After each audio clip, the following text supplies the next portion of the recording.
Brian, we should be live. All right. Hey, This is crazy. Hi. It's so Hi. good to be here. Can I make you full screen? I really want to see you, the whole thing. It's Can more I of do your what? face. No, I'm good. Good. Oh, I moved. this mop on my face now? Yeah, that's great. Brian, Yeah. oh my gosh. So you just got into voice acting, I see. I did. Well, I got in a couple of years ago actually, and just never, decided to go full into it. I had a little spot on a cartoon. I did a little time out in Los Angeles for a couple of weeks, nothing serious. I had a buddy who worked for Hasbro Studios and did some voice work for them out there very briefly, like 2 lines in a short cartoon.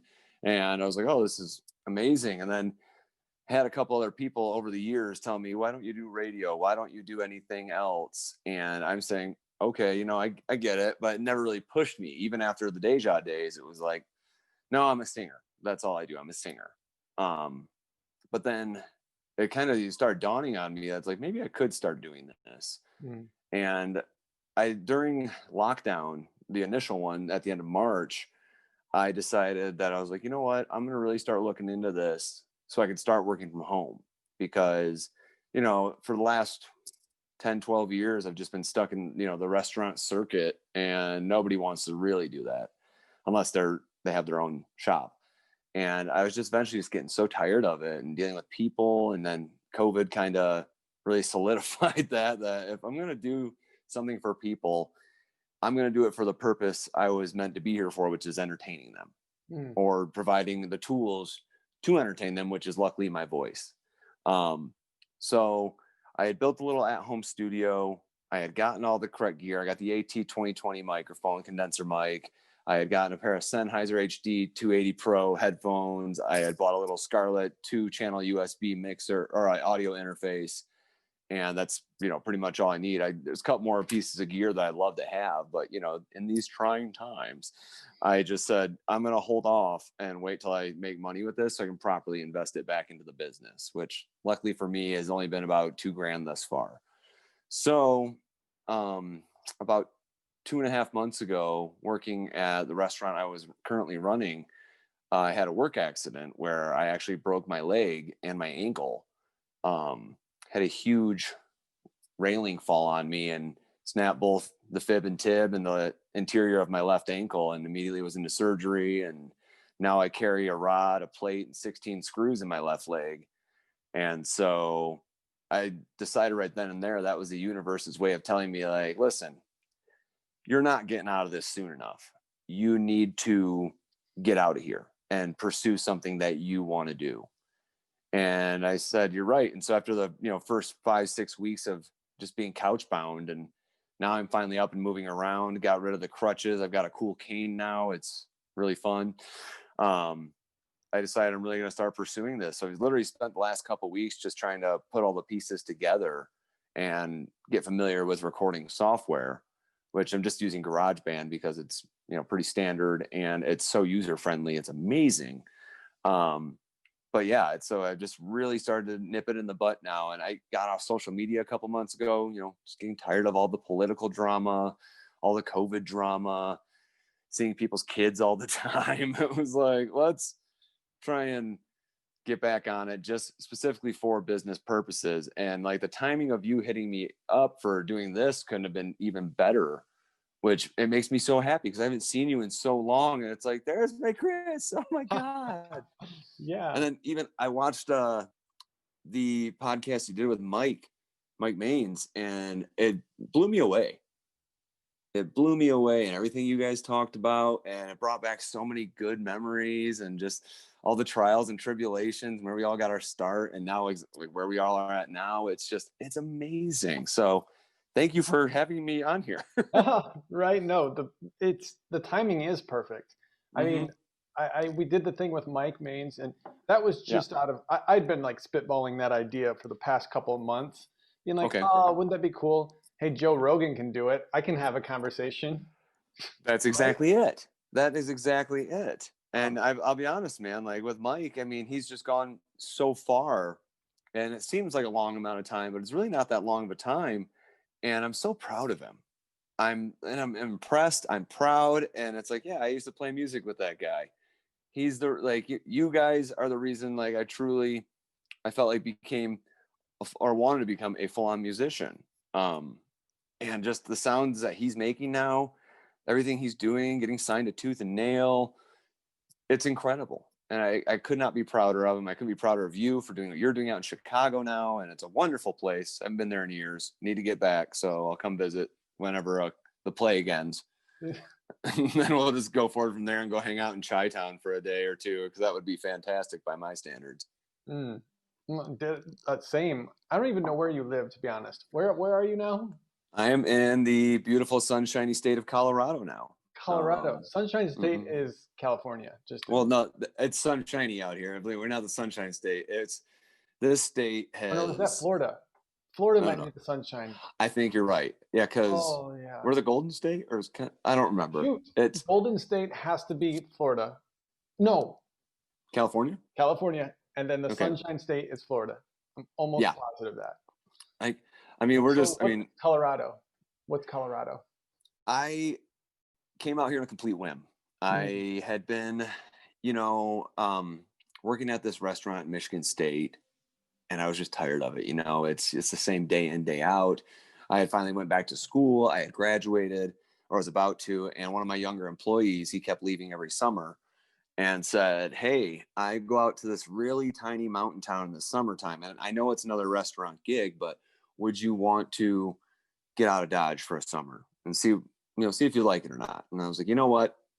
Let's do it. I'm just going to pack up all my things, sell off everything I don't need, and I'm going to move to Colorado, to this tiny mountain town. And I go, all right, what's it like out there? He goes, well, there's no cell service. The internet is satellite only. It is completely desolate. It's the closest town is 30 miles away, with a grocery store and a couple restaurants. And I said, okay. He goes, we're going to be living in a camper.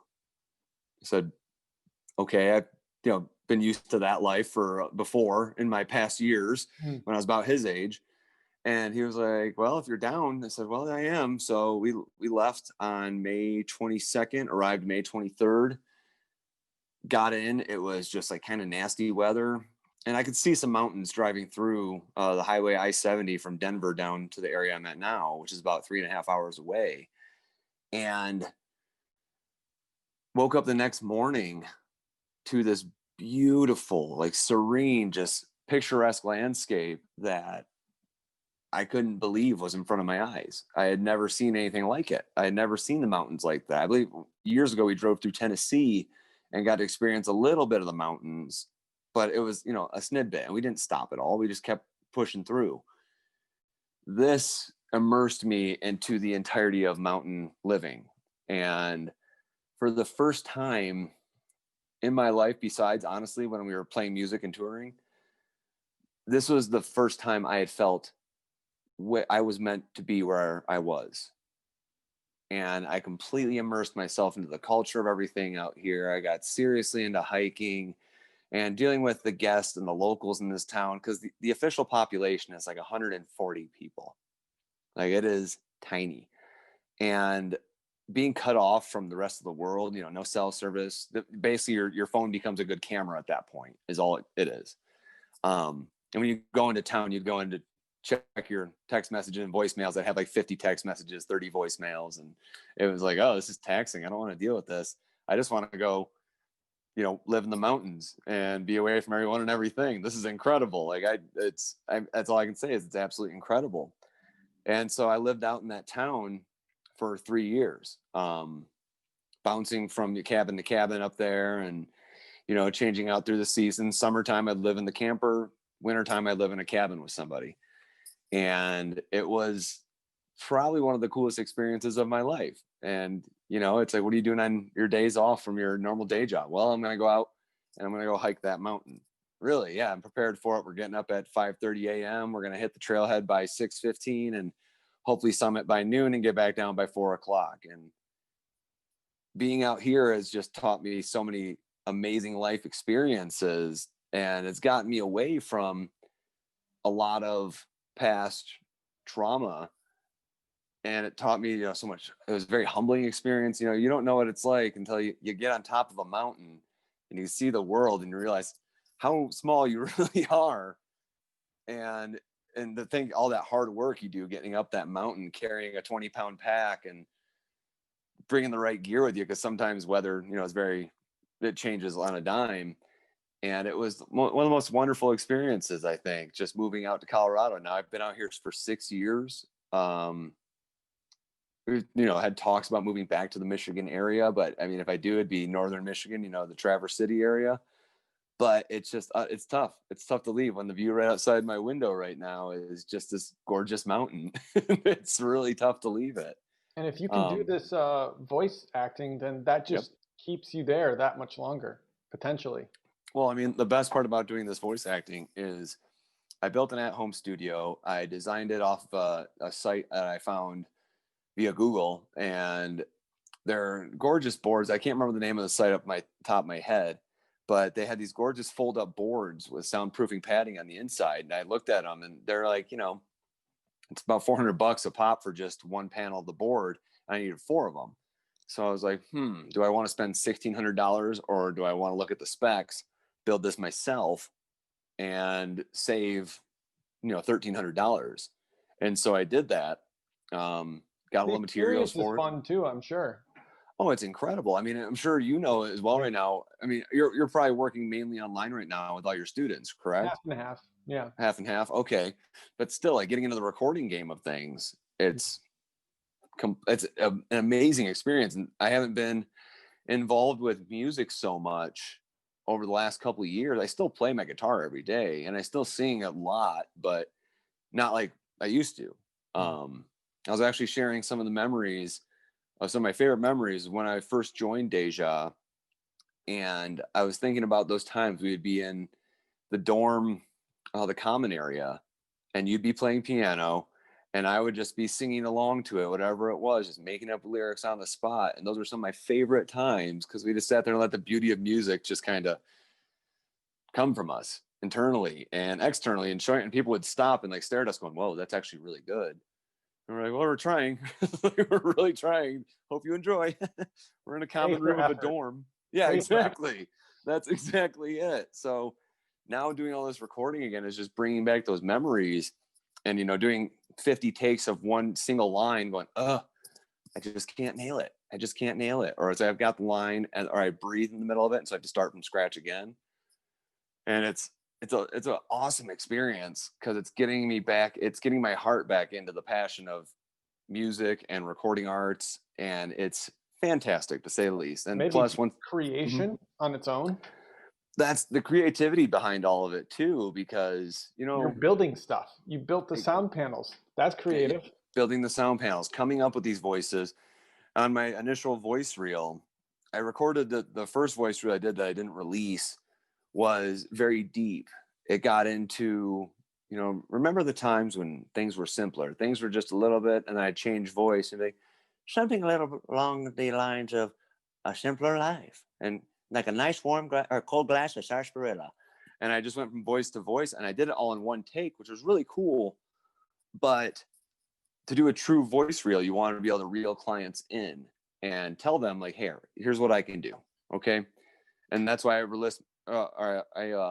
released my initial voice reel, so people could hear, like, oh, this is just a snippet of about 9 different voices that I can do, and edit some free Apple GarageBand tracks into it that people go, oh, okay, that sounds nice. And I go, yeah. Hire me. Like, I'll make you some money, hopefully. That's a great idea. I listened to it, and I even played it for my wife, and we didn't know it was you at first. When the first one, she's like, can you do that? And so I tried to. What was the first line you said? You're like, I don't even remember, but I tried. You're tired of looking. Like, yeah, are you tired of I tried to do it, and she's like, no, I and it's so unbelievable. It's like, it's a very unique gift that not everybody can do, even if they want to. Like, I really tried right there, like when I was trying to emulate your voice. Right. You just can't do it. So like, the universe is giving you that gift, and it's good to see that you're making something of it, just like your desire to see the world and climb every mountain. Climb every mountain. That's essentially what it is, honestly. I mean, if one thing the mountains have taught me is one, that hard work pays off. There is no if, ands, or buts about it. That when you're climbing a mountain, like I said, it teaches you a lot of things. It teaches you can keep going. You have the strength inside of you to keep going until something breaks, which, believe me, I've had those hikes where I've gone 18 miles and all of a sudden my IT bands inside my legs are tightening up and I can barely take steps, but I'm like, well, I have no other option. I have to keep persevering. If I don't, I'm stuck up here for a while. Like, I have no cell service. I did not bring a walkie-talkie with me or a beacon. Like, figure it out. And that's been one of the best parts about it. And it also taught me that, like, I can do anything. If I can climb this mountain after all the years I smoked cigarettes. You still smoke? No, and thank God. It's been about two and a half. Yeah, thank God too. It's been about 2.5 years since I've had a cigarette. I think, like, one is snuck in there when I've been drinking out camping, but it's like I have not, like, genuinely been like, let's go buy packs of cigarettes, and because it just is so detrimental to my health. And the elevation where I live now in this town of Carbondale, we're about 6,100 feet. So we're a little over a mile high. And when I first moved out here, that was a big challenge for me. I'd be walking in the town I was living in Marble. The elevation there is 8,000 feet. So 1.5 miles high in the sky. And you're trying to walk down the street and you're all going, and you're thinking you're going to die. And you're like, why is this happening? And they go, well, you're high up. There's less oxygen here. Oh, that makes sense. And so doing all these mountains, it was really encouraged me to quit smoking cigarettes, because it was like, and the effect it was having on my voice too. Couldn't stand it. I could not stand it.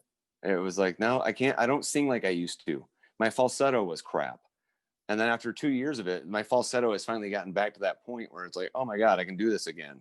And I can sing the City and Color songs. I can sing all these high harmonies that I want to do when I record music. And plus, it's just opened up my lungs so much. And the benefit of having just that alone is just like, yeah. So if anybody watches this, quit cigarettes. They're bad for you and they smell bad. Simple as that. PSA. Yeah, PSA. The more you know. Yeah, the more you know. Graphic. Yeah, there goes the star. Dun, dun. There goes the star. Man, that's great. So what can I say? Brian, your voice, I was just thinking, like, your voice is your gift. Yeah, you can sing with it. The tones and the qualities of the whole spectrum from voice acting to music, it's almost not even a difference. You've known me for what now? It's been 15 years probably, right around there. Known something of you. Yeah. Something of me. That's very true. So, there's no doubt about it. I can naturally just be loud. Like, there's no ifs, ands, or buts about it. And having a deep voice, it resonates and it carries.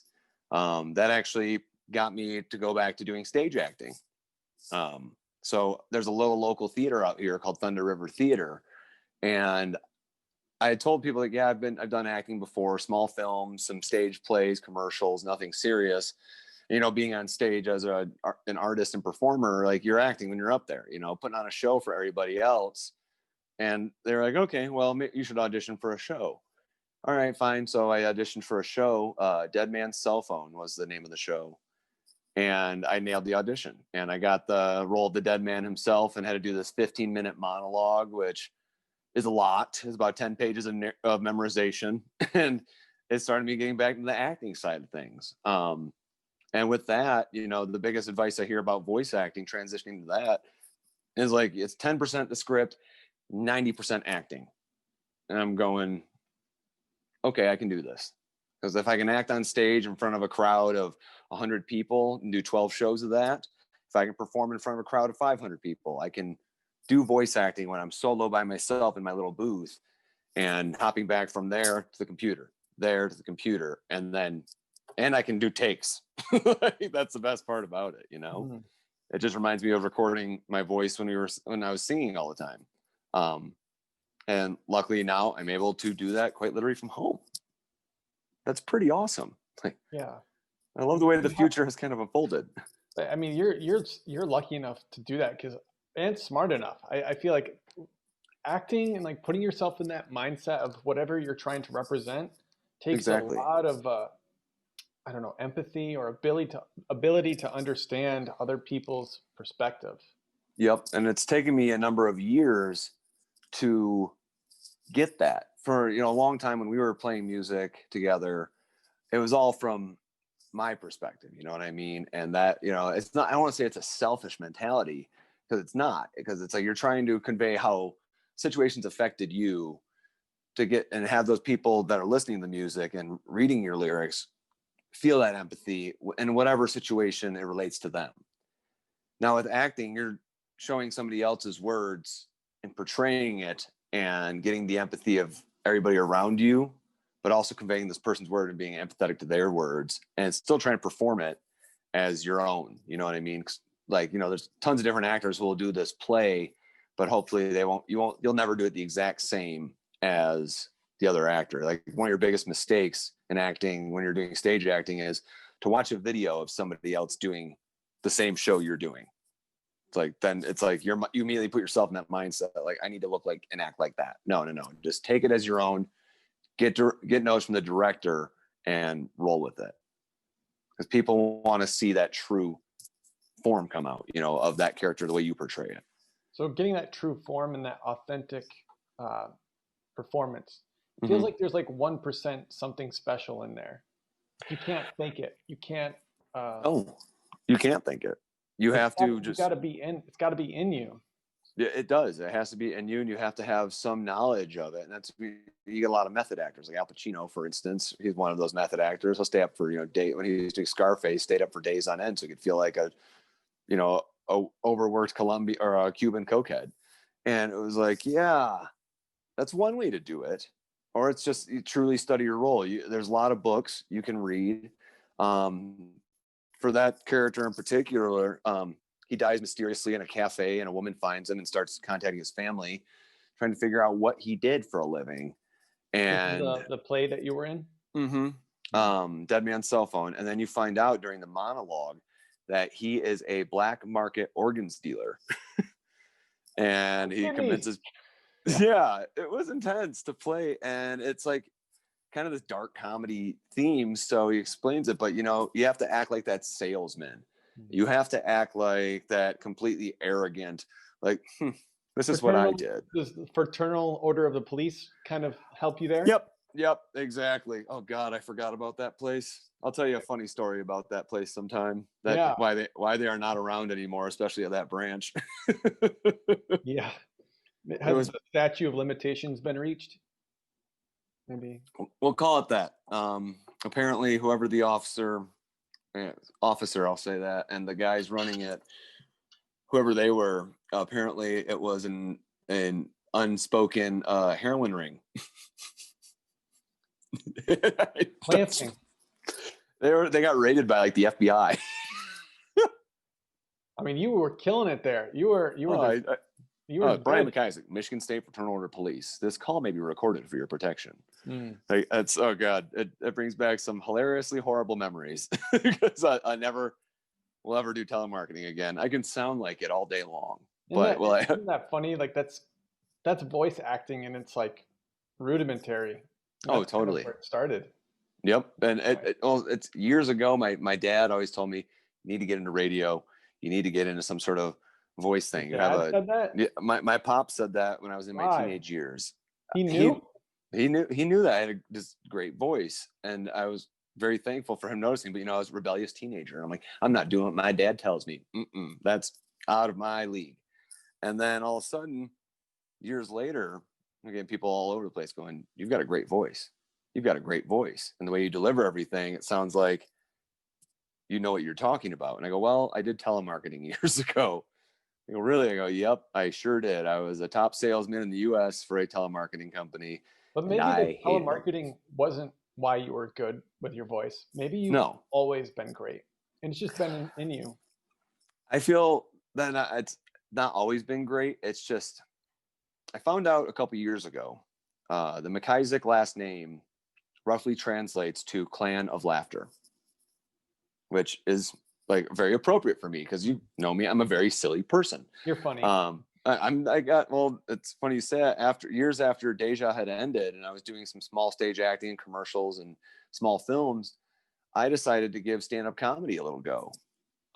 Ended up doing it for close to 2 years and was doing really well at it.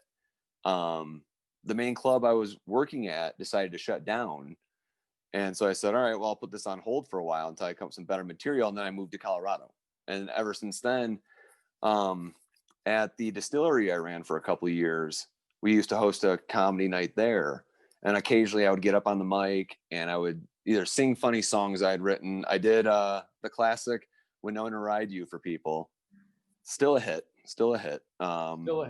It's still a hit. And I'm actually going to be contacting Mr. Brett Pudek and seeing if he wants to play some guitar behind that and send me the track, and I'll do some vocals over it. Sure, he'd love it. Sure. Oh, I'm sure the world would be like this. He's still playing. I talked to him a couple weeks ago. So. Yeah, he sends me tracks every once in a while, and now that I'm getting more familiar with GarageBand, I'm like, well, send me the tracks, because now I can put my voice over them and see if we can just, I don't even care. It's just like side music projects has been something I feel has been missing after watching. I got to put a pause on this really quick. 1 second. Let me just 1 second. Yeah.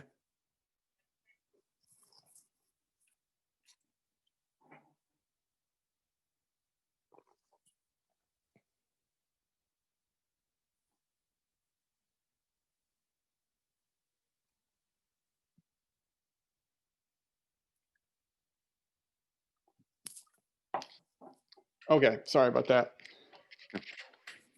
What happened? No, it's just there was a FaceTime call. Oh. So I'll just cue you in. Last year, my mother had a stroke. I remember reading that on Facebook. I'm so sorry to hear that, man. But, well, I mean, yeah, it is what that it is. Right. So she lives with me now, and I kind of got into incredible, actually. Yeah, So I got into, like, I miss hearing her voice, and right. There's no recordings of them. So part of that is having these conversations. I'm able to, like, just, there's always going to be a part of you that maybe future generations may be able to revisit and be like, that's my pop. That's what he sounded like. Those are his ideas. Yeah. Well, yeah. I'm realizing as we're all getting older, that's what, our goal is to imprint on other people, whether it be the people that you create, quote unquote, whether it be the people that you meet, is to make an impression, whether it be good, and unfortunately sometimes whether it be bad. It's something that we need to do. And you were saying about your mother, it's so unfortunate they don't have any recordings of her voice, because I have so many saved voicemails from my past that just to hear people's voices every once in a while, and I get a little lonely sometimes. Speaking of, today is actually, I believe, the 4-year anniversary of Danielle Stislicki going missing, and not a lot of people. I believe it's today or tomorrow. I believe it's today. It's kind of evading me right now. I woke up super early from it. Little known fact: her and I were dating prior to all that happening, and wow.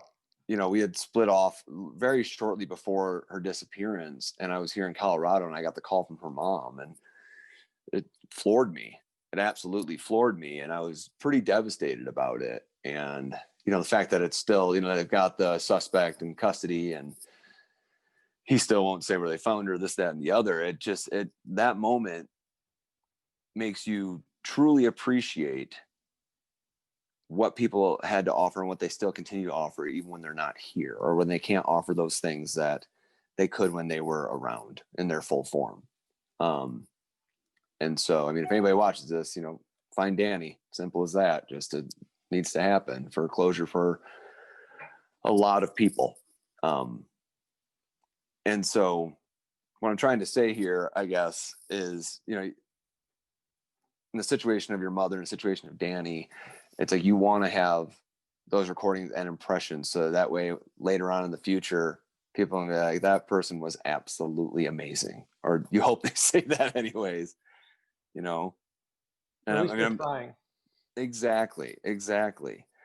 And just, watching I watched that video again this morning of you with Mike, and it brought back so many sweet memories of just like, all the recordings from Deja and hearing how it all got started, and then how he's now doing so great with his band Mike Mains and the Branches. It's amazing to hear, and I still listen to them like twice a week, like, because they're damn good. Yeah, in some similar way, it's he has his band, but he also does a lot of things around that. And I think of like Exactly. what you're doing too. Like, yes, you're doing voice acting, but you also have other things around that you can do. Yep. Well, I was supposed to be starting a hiking guide company actually this last summer, but due to COVID, I wouldn't have been able to transport people in vehicles. Hmm. And all these people are tourists. They come in on bus, they fly into Aspen, they come in on buses into town. I pick them up, or I wherever. remember that.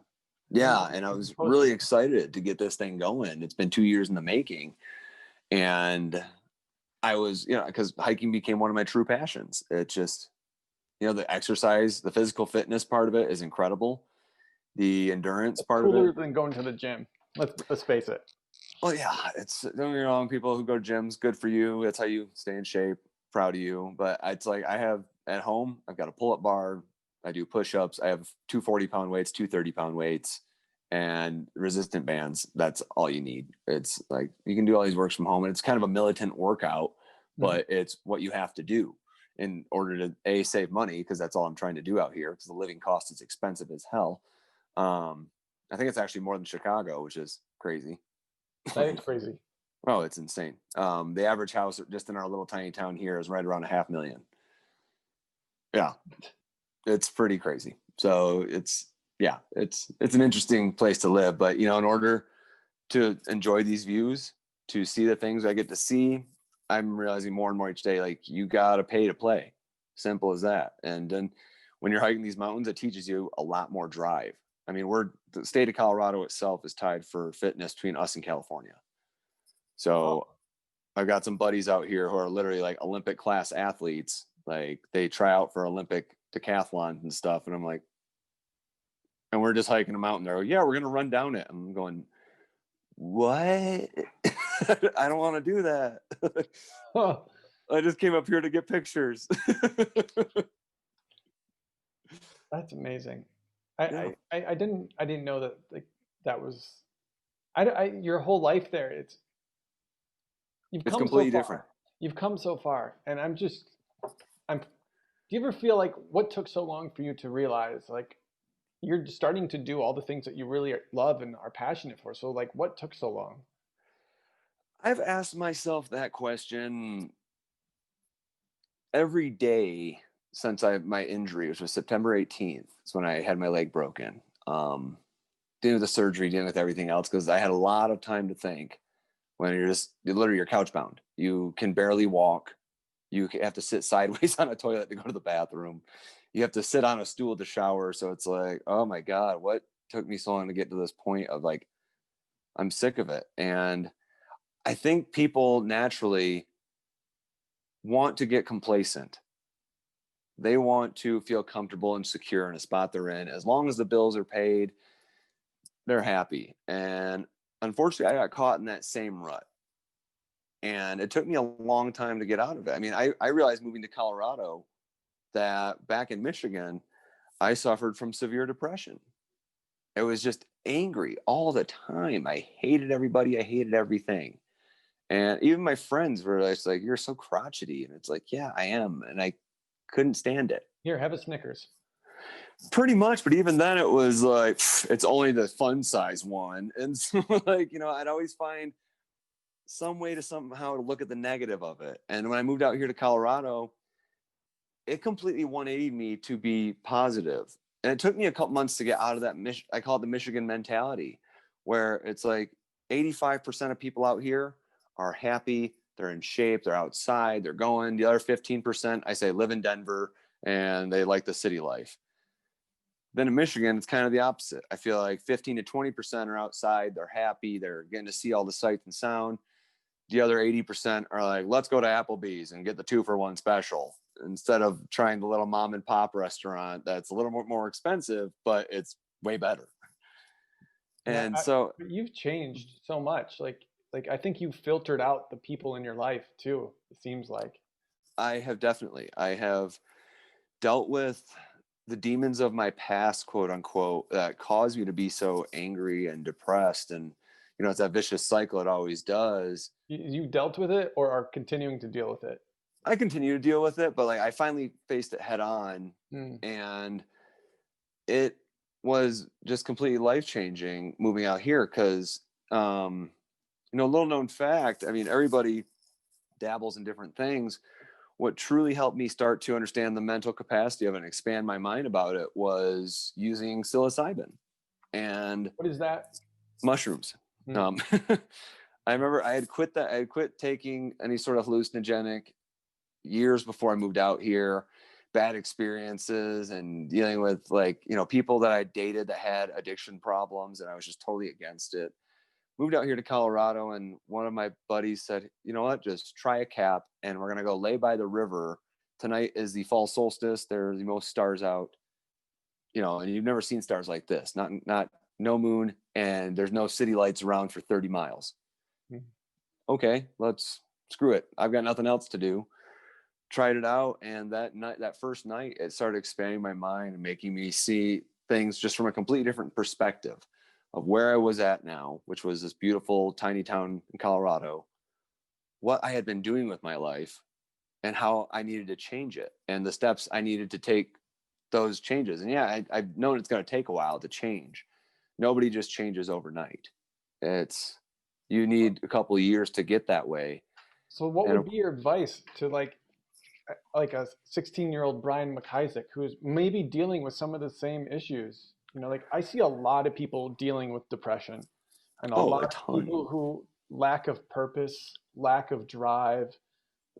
Especially now that COVID, I think, has opened up a lot of people's mentalities. And it's like, a lot of people were stuck at home for a long time. They weren't in the office. They weren't doing the same routine every day. And they realized, like, I'm really unhappy with my life. Like, I need to get out there. I need to go do things differently.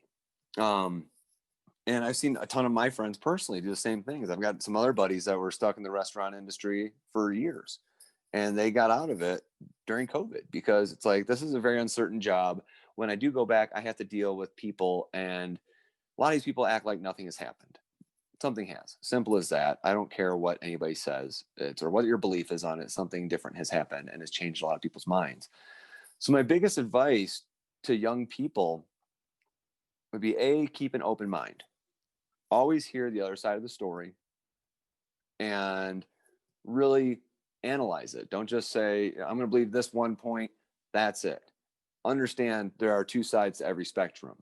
The other advice I would have to give to anybody who's young is you got a dream, go for it. It might not work out like you want it to, but that's life. Or it might work out exactly like you want it to. And it's all about your perspective on it. And you got to realize it's a lot of hard work. There's a lot of times where you get frustrated with it. I'm sure you can understand teaching students. It's, it can be frustrating, but at the same time, when they see that hard work pay off, they're happy. They can truly see it. And at a younger age, sometimes you might not realize it. You're just kind of like, oh, I did it, and this is new and scary. And older age, like, yeah, that was new and scary, but I did that, and that was awesome. Like anytime I think of the times we were on tour, those are some of my favorite times because it was all new and scary to us. We still just went out and did it. It was, and so it's like you can be scared, but don't let your fear control you. It's something that's completely on you that you have to literally figure out how to climb over. And that's another thing these mountains will teach you. You're going to get to the top, and then you got to get back down. But in the end, you're going to be okay. Just make sure you're prepared. And if you're not, well, you're going to figure it out real quick. I love the sort of like do or die, kind of like, I think that's what's missing from a lot of, like, in my experience, the educational system is totally. you find these kids who prepare for tests, and they get a couple answers wrong, but it's still like an A-, B+, and you're like, good job. Where in the real world, the trade or like if you do something like and you make a mistake, Right. like sorry, bro, it doesn't work. Like you have to go back and fix it and do it again. Yep. Well, But that's the thing. If like they with our the US education system, it's like you said, it's a test-based system. And hearing you talk with Mike in that last little podcast was you were saying you go in, take tests, get a couple answers wrong, whoop-de-doo. But when you're playing music, you can feel it. You know what I mean? And that's a real wrong world. mistake is you feel those mistakes Oh, you do. for And better it's or like, worse, you know. for better or worse, yeah. And it's a learning experience where it's, I mean, working in the service industry, you learn a lot of mistakes, and it's like you have to figure out ways real quick to get over those mistakes and to keep going forward, because those people aren't going to sit around forever. They're just, and that's the other thing you got to look at too. It's just like playing on any sports team. Like, yeah, you're going to have really good games. You're going to have bad games. You're not going to win everything, but it's like, are you going to keep trying for it? Yeah, exactly. Mm-hmm. Like, you're not going to sit down and let, take it on you can take it on the chin, but remember, you're going to get back up from that punch. Like, and that's Is that one why thing. You have a beard? To hide all of the bruises that you've been taking on the chin? I wish that was the case, but ever since I haven't had to be... If you shaved, the whole world would see a bunch of bruises of all the hits you've taken on the chin. Like, this is how this is how you grow old. Oh my God. I'll be honest, I love growing old. This is the best thing ever. I'm like, oh, this is fantastic. My beard's good. I enjoy life a lot more now than I did when we were doing it. Oh my, I completely agree. It's like, as soon as I hit the age of 30, especially, it was a completely different ballgame. My mentality changed entirely. And I accepted my 20s were done. I was living this beautiful life. My 30th birthday, I was in this wonderful spot in northern Utah. And, it's right before camping season really kicks off. So there was nobody there, just me and a couple buddies hiking around. We probably hiked like 15 miles that day through this beautiful canyon, got to see all these really cool sights and sounds, did a bunch of side quests through these old water ravines. And side quests. Well, they're side quests. Side quests are best quests. It's like, oh, what's over here? Oh, look at that treasure. This is neat. And so it was a great way to just kind of look around at this beautiful echoey canyon. And it blew my mind. It was like, I'm 30 now. This is awesome. And now I'm 34. You're 35 in a couple months. Yeah, I'll be 35 in a couple months. It's amazing. I'm like, oh, I made it. Holy crap. I'm getting old. But I love it. I actually don't. I'm good with my 30s. I'm okay. They're incredible. It's like, this is so enjoyable. I wish I could tell that to my younger self. Be like, hey, just chill, relax. Just chill, relax. It's gonna be okay. Like, you're going through some crap right now, and it's not easy, but there's going to be a lot more serious crap you're going to go through later on in your life. That's going to be harder, but this is preparing you for those moments. And like, it's like, learn everything that happens that doesn't go away quickly. Take it as a learning experience. Because I've had a lot of those back home in Michigan, out here in Colorado, a ton. My first hike, I was so underprepared for. It was awful. Did a 16-mile. It's got to be so hard to see that bigger picture, though. Like, now listen to us. Like, we're like, oh, struggle is nature's way of strengthening, or this pain will be useful to you in the future. But when you're in the suck, it really does suck. Oh, it sucks. Oh, I've been dealing with the last 2.5 months of this. It's with my broken leg. It's, you're in constant pain, physical therapy 2 to 3 times a week. It's this is just one of those things that's teaching me that, like, you're going to get back up from this. The first couple of weeks are obviously the roughest. And one of the first things I said when I talked to my family, I started bawling to my sister, and I go, I don't know if I'll be able to hike again, which has become a true passion. And she started crying. She goes, you're going to be able to hike. But at the time, I'm in a cast with my leg up on the couch, and it's swollen like a grapefruit everywhere. It's just like this big. And I'm like, okay, you tell me this, but right now it's looking grim. But now that it's been 2.5 months since the injury itself, it's like I'm moving around, I'm getting better. And it teaches you patience. And that's another thing too. Like, patience is one of the biggest virtues I can tell that people, like, you have to learn to be patient. Like, now, and that's transitioning now into this voice acting is like, it's, you're going to get some gigs. I've already auditioned for a couple, heard back from a few, landed those gigs. And then there's others that I already know going ahead of time that I'm not always going to land that audition. Sometimes it's going to fail, and that's okay, because why? The world's going to keep turning. It's not going to stop because your problems. It's going to, the sun's going to set, the moon will rise, and the next morning it'll rinse and repeat. And I'm just thinking about like what you're just saying, like it's not always going to work. No.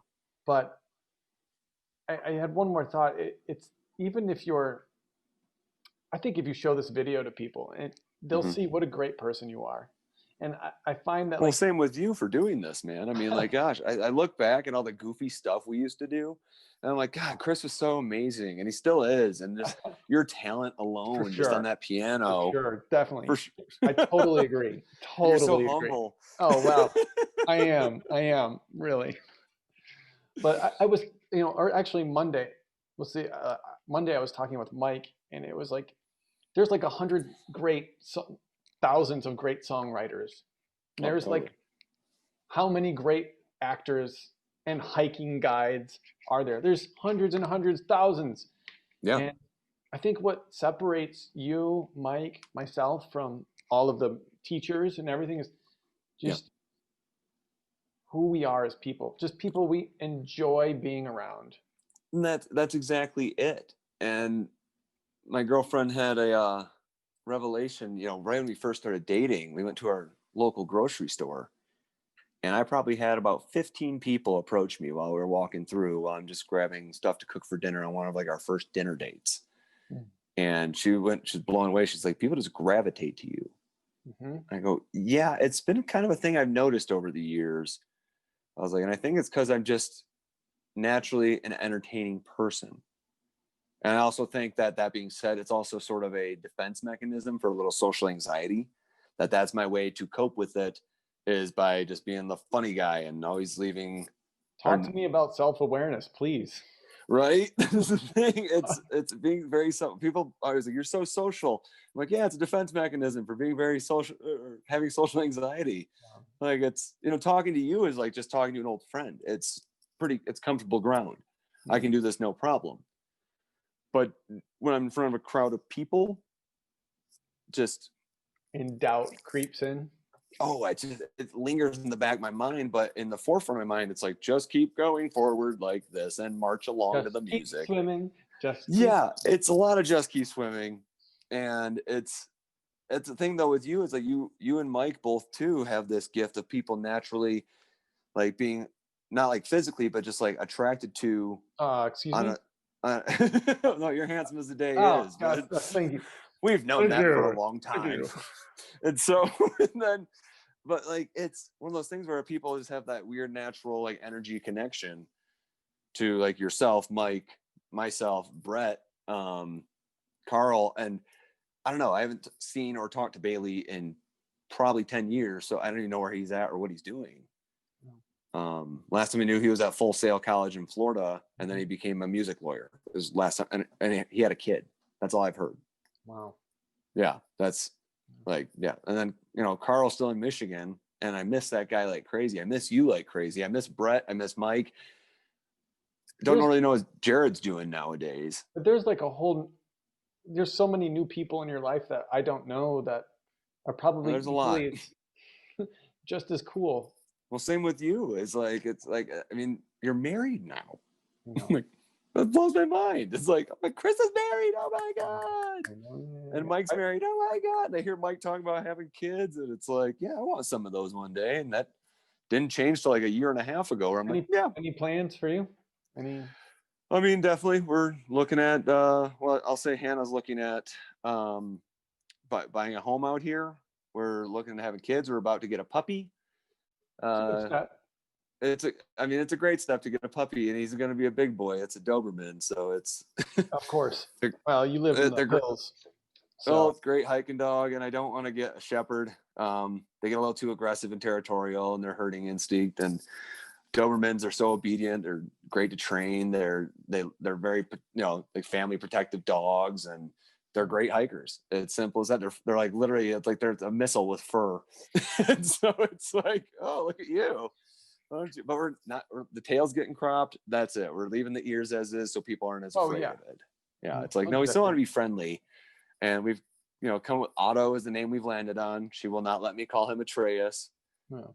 Bums me out because I wanted to. Was it Atreus or Atreyu? Atreus, not Atreyu. Atreyu. No, I was thinking Never Ending Story. Yep. No, well, during the leg break, I grew out my beard, and I began playing.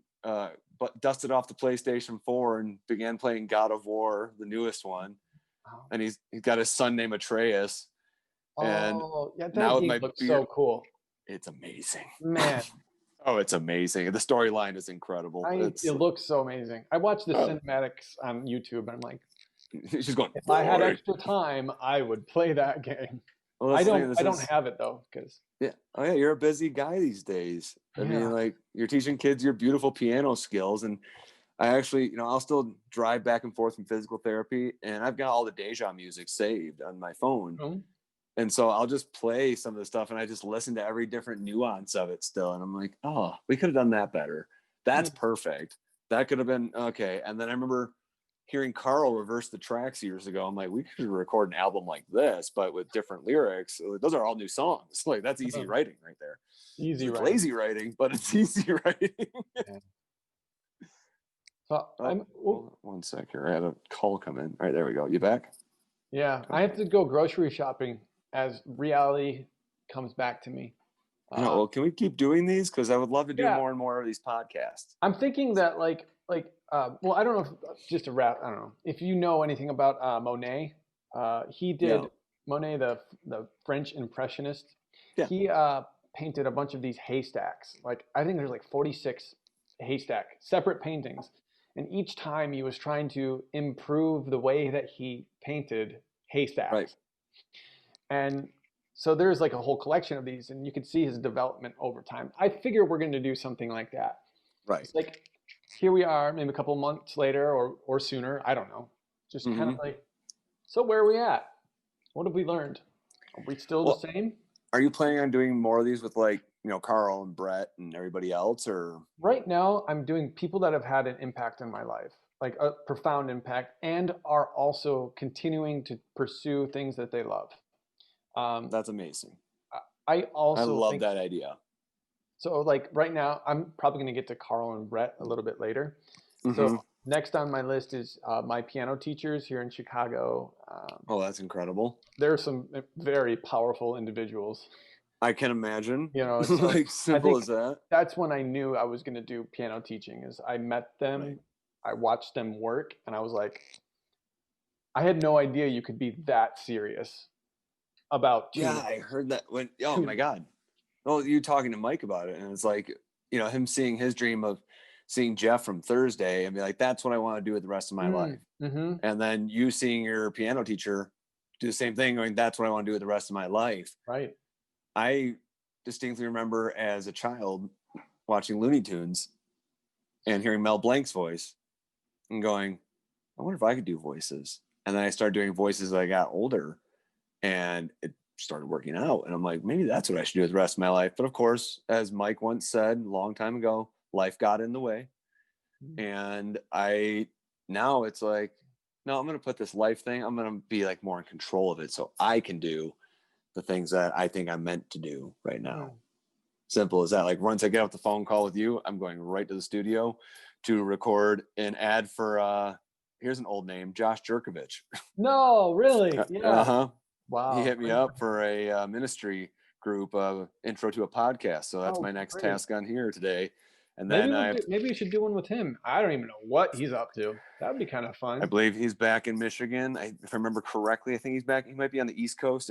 I mean, everybody's all over the place now. It's tough to remember. I mean, and honestly, I don't get on Facebook now, but to look for the stuff for BMAC Voices, which I just started. That's the only reason I got Facebook. It's a great free marketing tool. Yeah. Instagram, I'm probably going to get rid of that again, because I was like, I'll get back on that too for social media purposes. And I'm like, this is stupid. It takes a lot of effort. And I'm not trying to be an Insta thought. I got stuff to do. Like, I just Like I'm going to take some videos of sketches pretty quick here of different voices of me doing them and dressed up as different characters. And then it's like, and then figure out video editing because I'm terrible with that. But it's, like I said, this has all been a big learning experience. So I would love to continue another one of these sometime soon. Awesome, like, man. That's perfect. Yeah, this would be huge. You're like, hey, I just landed a big deal. I'm doing for Nabisco. I'm doing. The goal is like I'm the new Keebler. Yeah. Oh my God, that would be amazing. No, the goal is if I can start feeling myself doing some of this goofy stuff I do, then I can honestly get into commercial work again, and then be like, all right, yeah, it's like I'll be the Flo from Progressive. I don't want to be her exactly, but it's like I'll work for Arby's. I don't care. Like it's just fine. These are paying gigs, and it's a fun way of doing it. To me, it's just artistic release now. Oh God, yeah. One thing about music has taught me, or being on the stage has taught me, is like you don't have to do it just for music. You can just do it to entertain people. And last stand-up set I did, it rocked the house. And I think that I definitely do a lot of story-based jokes where I tell people about things that have happened to me. So I told a very funny story about me getting caught masturbating, and everybody died. Yeah, that's another podcast. We can relate. It happens, and but you don't have to be 31 to get caught, but that's fine, because sometimes that can happen when you're 31, and it's okay. Just remember that, and you have to walk out of that room with confidence afterwards and saying, "You got me." Hey man, we did this for like an hour. It went better than expected. Oh my God! Holy crap! Yeah. Yeah. All right. I think we did great, and share the video with some of your friends. I'm sure they love to. You know what? How cool is that? Like, there's this place now that we can learn more about people we care about. Exactly. I know there's people that care about you, and they're gonna. Your mom will watch this. Oh, she was out here about a month and a half ago. She came to take care of her boy because I was all locked up in the leg. Hi. I will. Of course I will. I'll send her the video once we're done with this. Some of my best memories were at her property when we were having the outdoor bonfires. She's still right off 55. Nice. Yeah, she's been there for a while now. I'm like, oh God. My sister Jess has a house like 2 doors down from Jordan's house. Yeah, good for them. It's insane. I'm like, oh my God, small worlds. This is nuts. So, but either way, I'll let you get to grocery shopping. Yeah. I've got to get to work now. Hell of a commute, traffic. It's COVID. Oh. That's my new thing for everything. It's just COVID be damned. Yeah. I'm gonna start that hashtag. A blessing and a curse. I love it. I'm not gonna lie. I love being at home. This is great. Oh yeah, absolutely. It's incredible. You're like, I don't deal with people. I don't know that we would have done this if it wasn't for COVID. Like, this is my thing. COVID has been the biggest eye opener for a lot of people, where it's like, I can do other things in my life. Like, yeah, you can, and you can be happy. It's okay to be happy. Believe me, I'm very happy. My leg sucks right now, but that's okay. I'm happy. You're in Colorado. You have other things you can enjoy. Well, dude, I have this view of this mountain. I'll send you a picture of it. Yeah, send me. Show us right now. Show us right now. Let's see if we can see it. Oh, geez, let me grab my cane. Literally 3 minutes though. I'm hanging up in 3 minutes. Yep. Let's see. I'll actually go outside real quick to our porch if I can unlock it. Those are very. Well, you'll be able to see it. If you can unlock it, what the heck? Yeah. Okay, it's very sunny out, as you can see. I don't see any gray hair yet. Good for you. Can I switch this camera around? Can I do that? Hold on. I think I can. Oh yeah, see off in the distance out there. Hey. Yep. Mount Sopris, first mountain I climbed, and it is absolutely gorgeous. And then, like I said, I'll definitely make sure to post other videos, or I'll send you some of the other mountains I've climbed, because it's it's pretty tough out here, or it can be anyways. So. No. Well, I miss you, my friend. Brian, I really appreciate it. Let's make sure to do this again sometime soon, okay? Absolutely. All right, I'll talk to you soon. Bye.